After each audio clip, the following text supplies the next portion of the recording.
Good morning mga ka-genetics. Kwento ko lang po kung saan kami nakilala ng aking asawa. Nakilala kami ng aking asawa sa isang department store sa Manila kung saan kami nagtatrabaho. Ang aking asawa ay isang security guard at ako na may isang cashier.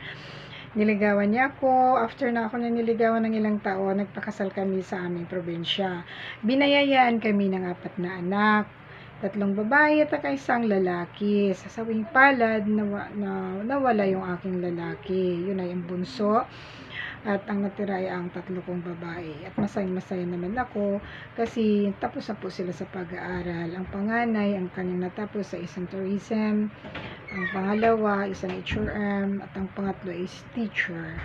Kaya blessed naman po ako sa kanilang lahat. Lahat sila ay mababait at wala pa silang asawa.